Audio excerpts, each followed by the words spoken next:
Hello, welcome to my channel the winners. कैसे हैं आप लोग? उम्मीद करता हूं आप लोग खैरियत से होंगे। मैं आपका दोस्त सैयद राशिद अली फिर एक मर्तबा एक नए टॉपिक के साथ आपकी खिदमत में हाजिर हूं। मेरा आज का जो टॉपिक है वो है सेकंड मैरिज। तो चलिए हम यहीं से अपनी बात शुरू करते हैं। देखिए, जब भी सेकंड मैरिज का जिक्र आता है तो हमारा दिल और दिमाग अनईजी हो जाता है, उसको कबूल करने के लिए तैयार नहीं है। अब होता यह है कि अगर सेकंड मैरिज की जेन्युइन बात की जाए तो फिर तो किसी हद तक वो बात काबिल कबूल है। जैसे मिसाल के तौर पे किसी शख्स की बीमारी की वजह से या एक्सीडेंट में वाइफ एक्सपायर हो जाती है, उसकी डेथ हो जाती है और उसके बच्चे छोटे हैं। उस कंडीशन में आदमी अगर दूसरी शादी कर लेता है तो चलिए, क्योंकि उसके बच्चों को एक माँ की ज़रूरत है, वो तो समाज भी उस बात को एक्सेप्ट करने के लिए तैयार बैठा है। लेकिन उसकी डिटेल में जाने की ज़रूरत नहीं है। आज एक ट्रेंड ये भी चल गया है कि कुछ लोग इंजॉय के लिए, तफरी के लिए शादी कर लेते हैं। सब लोग मैच्योर्ड हैं, मैं उसको तफसील से नहीं बताना चाहता। लेकिन ये जो बात है, इसमें कहीं ना कहीं एक चीज़ बहुत नेगेटिव, समाज में भी इसका एक पैगाम जाता है और उसके बच्चों पर भी इसका बहुत बुरा असर पड़ता है। उनके माइंड पर इसका बहुत ज़्यादा गहरा असर पड़ता है, क्योंकि बच्चों के जहन में सबसे पहला एक सवाल ये आता है कि आखिर क्या ऐसी मजबूरी थी कि हमारे फादर ने ये कदम उठाया कि वो एक हमारी दूसरी माँ को ले आए।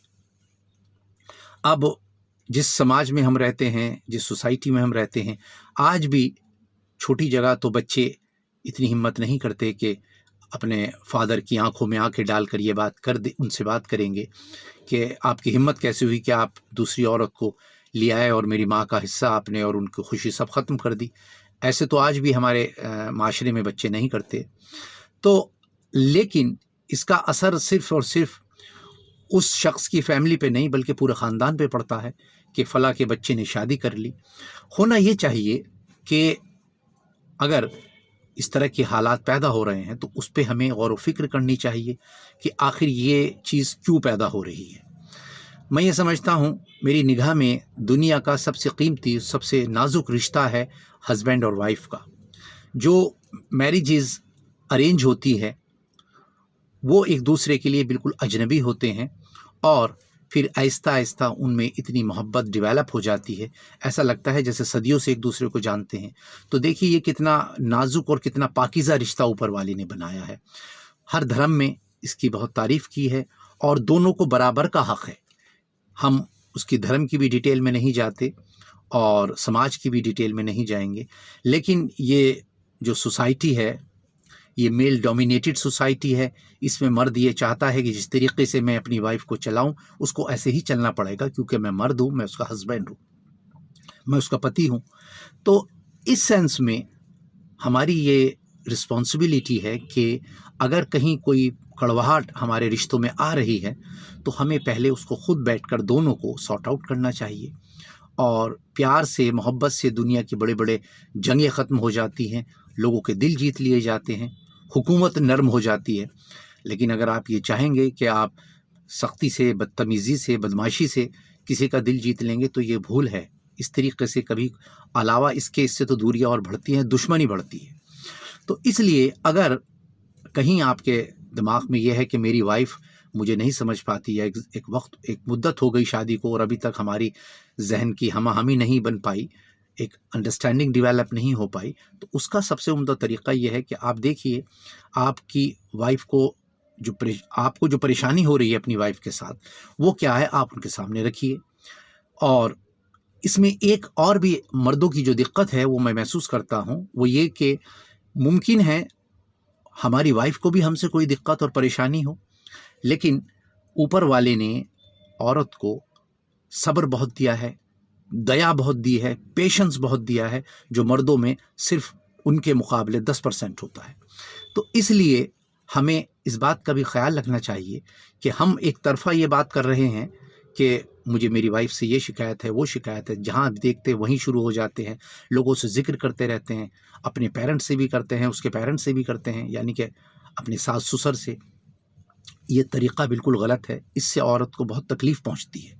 होना ये चाहिए कि आप इसके बजाय उल्टा कीजिए, आज से आप अपनी औरत की, अपनी वाइफ की तारीफ़ कीजिए। अगरचे उसके अंदर कोई नेगेटिव हैबिट है भी, उसके बावजूद भी आप उसकी तारीफ़ कीजिए, फिर देखिए आपकी ज़िंदगी में कैसे बहारें आएंगी।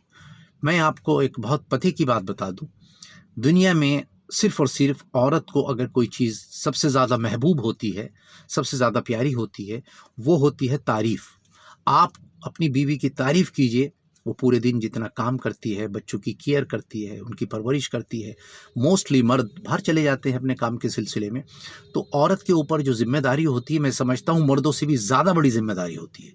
अब उसके एवज़ में वो ये चाहती है कि 2 लफ्ज़ मेरा हस्बैंड तारीफ़ तो कर दे मेरी कम से कम, तो उसमें कुछ घिसता नहीं। अगर आप उनकी तारीफ़ कर देंगे तो उनको बहुत ज़्यादा हौसला मिलेगा और वो बहुत अच्छा अंदर से महसूस करेगी। पूरे दिन की थकान ख़त्म हो जाती है, पूरे दिन की कुढ़न ख़त्म हो जाती है। इसमें घिसता कुछ नहीं है। हमारी साथ परेशानी ये है मर्दों के साथ, वो किसी की तारीफ़ करना नहीं जानते। उनको ये महसूस होता है कि अगर हम किसी शख्स की तारीफ़ कर देंगे तो हमारी, ऐसा ना हो कि हमारी वैल्यू कम हो जाए, हमारी पर्सनैलिटी में कोई फ़ॉल्ट महसूस होने लगे लोगों को। आप तो उसकी तारीफ़ कर रहे हैं। होना ये चाहिए कि वो आपकी पार्टनर है, आपको उसकी कदम कदम पर तारीफ़ करनी चाहिए।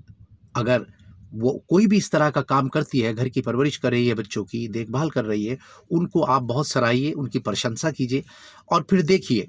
और आपके जो दोस्त हैं, आपके जो पेरेंट्स हैं, उनके पेरेंट्स हैं, आप अपनी वाइफ की उनसे तारीफ़ कीजिए। उसके बाद ये बातें कुछ वक्त के बाद उनके कानों में जाने लगेगी। फिर अगर उनमें कोई मिस्टेक है, कोई कमी है, तो वो इस बात को रियलाइज़ करेगी कि मेरे में तो ये क्वालिटी है भी नहीं, उसके बावजूद मेरा हस्बैंड मेरी इतनी तारीफ़ करता फिरता है।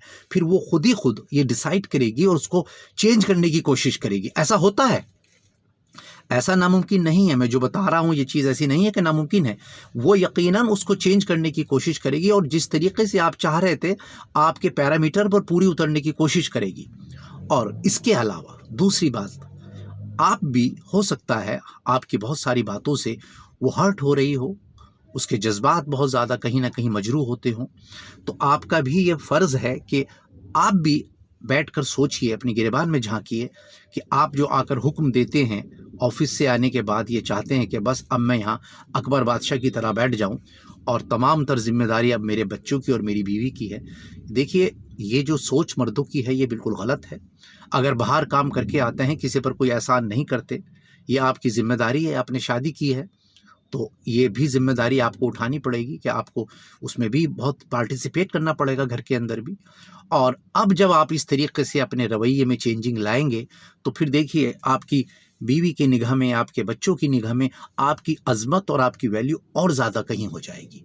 लेकिन हम इस पहलू पर कभी सोचते नहीं। हम सोचते हैं कि हमने तो बस 8 घंटे बहुत बड़ा वहाँ पर एक तीर मार दिया और उसके बाद अब हमारी तमाम तर जो रिस्पॉन्सिबिलिटीज़ हैं वो ख़त्म हो गई, अब इनकी शुरू हो गई।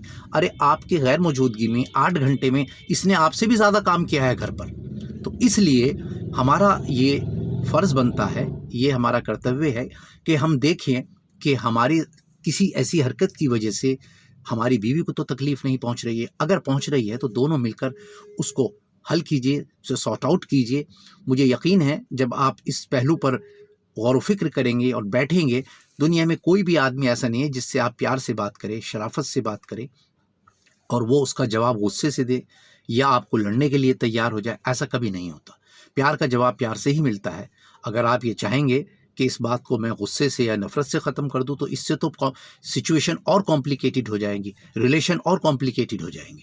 तो इसलिए ये जो सेकंड मैरिज का कॉन्सेप्ट है, इसको बराए करम अगर कुछ लोग इस तरीके की प्लानिंग कर रहे हैं, उनको दिक्कत है अपनी वाइफ के साथ, एक शादी को काफ़ी वक्त हो गया, 10 साल या 15 साल या 20 साल, और फिर भी आपकी कोई आपस में अंडरस्टैंडिंग अभी तक डेवलप नहीं हुई, कोई बात नहीं। जब आँख खोलो जभी सवेरा। आप कोशिश कीजिए, आज से कोशिश कीजिए उनको बताने की, उनकी कौन सी, जब आप इतने वक्त से उनके साथ रह रहे हैं, आपको उनकी पसंद नापसंद का पूरा अंदाज़ा हो गया होगा। जो चीज़ें उनको नापसंद है उसको इग्नोर कर दीजिए, और जो चीज़ें उनको पसंद है उसकी कोशिश कीजिए इस तरीके से उनके साथ मैं हिस्सेदार बनूंगा, उनकी मदद करूंगा इस चीज़ों में। तो वो देखिए फिर कैसे आपसे राज़ी नहीं होगी और क्यों आपको पसंद नहीं करेगी, और ये जो टेंशन बिल्डअप हो रहा था पिछले 10-15 साल से, वो ऑटोमेटिकली ख़त्म होना शुरू हो जाएगा। और जो आप सोच रहे थे, आप कुछ लोग ऐसे भी होते हैं जो हकीकत में बहुत मजबूर हो जाते हैं ये फ़ैसला लेने के लिए, लेकिन होता वो यूँ है कि उनकी अंडरस्टैंडिंग नहीं होती और वो ये कोशिश भी नहीं करते कि मैं अपनी वाइफ़ के साथ बैठ के इन प्रॉब्लम को सॉर्ट आउट करूँ। लेकिन अगर आप उस पे अमल करते हैं और सोचते हैं कि चलिए मैं अपनी वाइफ से इस सिलसिले में बात करता हूं, तो मुझे यकीन है कुछ वक्त लगेगा, 2-4 हफ्ते लग जाएंगे, लेकिन फिर आहिस्ता आहिस्ता वो समझ जाएगी। लेकिन आपके अंदर एक, उसके अंदर हुक्म नहीं होना चाहिए, नरमी होनी चाहिए, पेशेंस होना चाहिए, बहुत इनकसारी होनी चाहिए उनसे बात करते वक्त, ताकि उनको लगे ये मर्द नहीं बोल रहा है, ये मेरा हस्बैंड नहीं बोल रहा है, बल्कि ये एक बहुत ही सॉफ्ट दिल का इंसान बोल रहा है। जब ये क्वालिटी पैदा करके आप उससे गुफ्तगू करेंगे, अपनी वाइफ से बात करेंगे, तो मुझे यकीन है, मुझे इस बात का पूरा एतबार है कि आपकी बात वो ज़रूर सुनेंगी, और जो उसमें कहीं कोई कमी है उसको बहुत जल्दी कोशिश करेगी दूर करने की। तो चलिए बस आप इस पर कोशिश कीजिएगा अमल करने की। अगर आप इस पर अमल करेंगे तो यकीनन आपकी ज़िंदगी में बहुत बहारें आ जाएंगी, आपका घर बिल्कुल स्वर्ग की तरह हो जाएगा, बिल्कुल जन्नत की तरह हो जाएगा। तो बस आज इतना ही मैं इस टॉपिक पे गुफ्तगू करना चाहता था। फिर मज़ीद किसी टॉपिक पर आपसे मुलाकात करूँगा, जब तक के लिए मुझे इजाज़त दीजिए। और आखिर में, अगर आप मेरे इस चैनल पे नए हैं तो बराए करम इसको दूसरे लोगों के साथ भी शेयर कर दीजिएगा, और इसको सब्सक्राइब कर दीजिएगा, और लाइक का बटन भी दबा दीजिएगा। एन नवाजिश होगी। शुक्रिया।